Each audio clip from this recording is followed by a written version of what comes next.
جیسے کہ مثال ہے ارجعی، اب یہاں پہ جو حمزہ کے نیچے زیر لگائی گئی ہے یہ زیر عارضی ہے اور را پر جزم کا نشان ہے، اس لیے اس را کو بھی پر پڑھا جائے گا مرصادن۔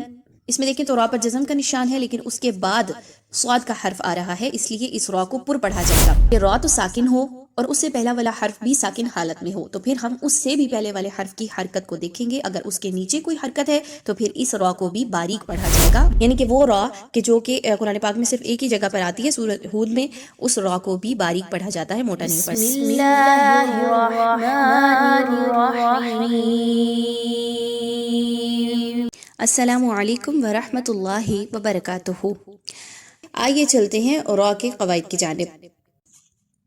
اس کی کچھ کنڈیشنز ہیں۔ سب سے پہلی حالت یہ ہے کہ را کے اوپر اگر کوئی حرکت آ جاتی ہے، اب کون کون سی حرکت را کے اوپر آ سکتی ہے؟ زبر، پیش، دو زبر، دو پیش، الٹا پیش، کھڑا زبر، یہ 6 حالتیں ایسی ہیں کہ اگر را کے اوپر یہ آ جاتی ہیں تو آپ نے یہاں پر را کو پر پڑھنا ہے، ٹھیک ہے، یعنی را کو موٹا پڑھنا ہے۔ را کو موٹا پڑھنے کی دوسری حالت یہ ہے کہ اگر را ساکن ہو اور اس سے پہلے والے حرف کو پھر ہم دیکھیں گے، اگر وہ اس پر بھی اس کے اوپر کوئی حرکت موجود ہے تو پھر اس را کو بھی موٹا پڑھا جائے گا، پر پڑھا جائے گا۔ مثال ہے ارسلنا، دیکھیے تو را پر جزم کا نشان ہے لیکن حمزہ پر زبر ہے تو اس لیے اس را کو موٹا پڑھا جا رہا ہے۔ اسی طریقے سے پیش آ جاتی ہے تو ترجعون، ترجعون، ٹھیک ہے، را موٹی پڑھی جا رہی ہے۔ تیسری حالت کہ جب را کو موٹا پڑھا جاتا ہے وہ یہ ہے کہ اگر را تو جزم کے نشان کے ساتھ موجود ہے، را ساکن ہے اور اس سے پہلے والا حرف بھی ساکن ہو رہا ہو تو پھر ہم اس سے بھی پہلے والے حرف کی حرکت کو دیکھیں گے کہ وہ کس حرکت کے ساتھ موجود ہے۔ اگر اس کے اوپر حرکت ہے تو پھر اس را کو بھی موٹا پڑھا جائے گا۔ مثال لے لیجئے لیلۃ القدر، لیلۃ القدر، اب اس میں دیکھیے تو را جزم کے نشان یعنی را ساکن ہے، دال پر بھی جزم کا نشان ہے اور قاف پر زبر آ رہی ہے، یعنی قاف کے اوپر حرکت موجود ہے تو اس لیے ہم اس را کو بھی موٹا پڑھ رہے ہیں۔ چوتھی حالت کہ جب را کو موٹا پڑھا جائے وہ کون سی ہے کہ جب بھی را ساکن ہو اور زیر اس سے پہلے والے لفظ میں آ رہی ہو۔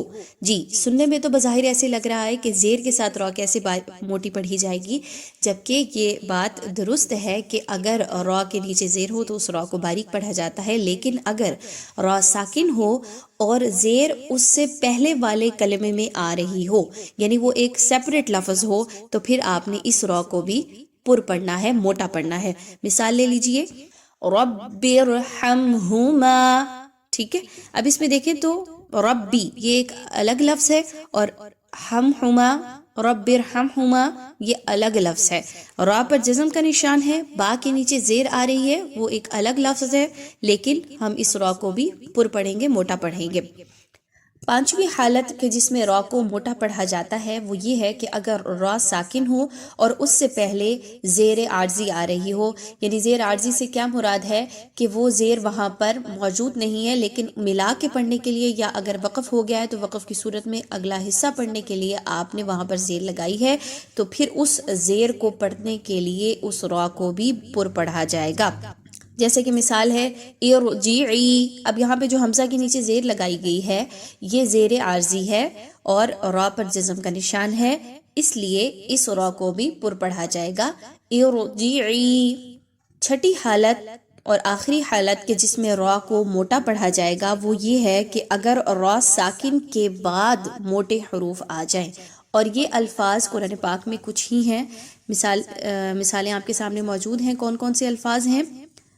مرصادن، اس میں دیکھیں تو را پر جزم کا نشان ہے لیکن اس کے بعد صاد کا حرف آ رہا ہے، اس لیے اس را کو پر پڑھا جائے گا۔ بظاہر تو میم کے نیچے زیر ہے لیکن کیونکہ را ساکن کے بعد جو لفظ ہے وہ موٹا ہے اس لیے اس کو پر پڑھا جائے گا۔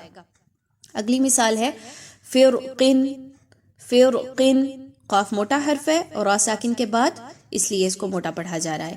آگے دیکھیں تو قرطاسن، قرطاسن، ٹھیک ہے۔ اگلا ارصادن، ارصادن، اب اس میں بھی را کو موٹا پڑھا جا رہا ہے کیونکہ را ساکن کے بعد موٹے حروف آ گئے ہیں۔ آئیے چلتے ہیں ان حالتوں کی جانب کہ کب را کو باریک پڑھا جائے گا. ابھی تک جو ہم نے دیکھی وہ کنڈیشنز تھی کہ جب را کو موٹا پڑھا جاتا ہے. تو سب سے پہلی حالت کہ جب را کو باریک پڑھا جاتا ہے وہ یہ ہے را کے نیچے عام طور پر کون سی حرکات ہوتی ہیں؟ زیر، دو زیر اور کھڑی زیر. ان تینوں حرکات میں را کو باریک پڑھا جائے گا. دوسری حالت یہ ہے کہ جب را ساکن ہو اور اس سے پہلے والے لفظ کے نیچے کوئی حرکت ہو.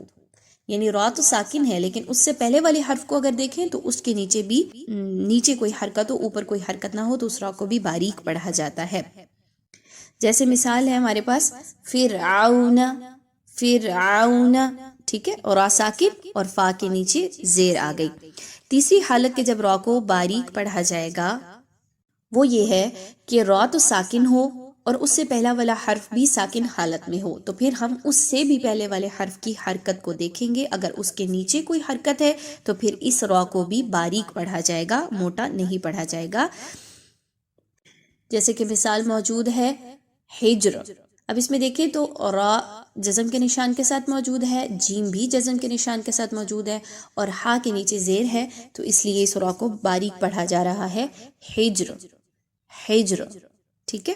اگلی حالت یہ ہے کہ را ساکن ہو اور اس سے پہلے بھی یا ساکن آ رہی ہو. یعنی را بھی ساکن ہو اور اس سے پہلے جو ہے وہ یا ساکنہ آ گئی تو آپ نے اس را کو باریک پڑھنا ہے، موٹا نہیں پڑھنا. مثال ہے خیر، خیر. ایسا عموماً عام طور پر تب ہوتا ہے جب ہم وقف کرنا چاہ رہے ہوتے ہیں را پر، تو پھر را ساکن ہو گئی اور اس سے پہلے والا حرف جو ہے وہ یا ساکنہ ہے تو آپ نے وہاں پر را کو باریک پڑھنا ہے، موٹا نہیں پڑھنا. اس کے علاوہ رائے ممالا، یعنی کہ وہ را کہ جو کہ قرآن پاک میں صرف ایک ہی جگہ پر آتی ہے سورۃ ہود میں، اس را کو بھی باریک پڑھا جاتا ہے، موٹا نہیں پڑھا جاتا. مجریہا، مجریہا، اس را کو موٹا نہیں پڑھا جاتا بلکہ باریک پڑھا جاتا ہے اور یہ سورہ ہود میں ایک ہی مقام پر قرآن پاک میں آئی ہے. تو امید ہے آج کا ٹاپک آپ کو اچھے سے کلیئر ہو گیا ہوگا.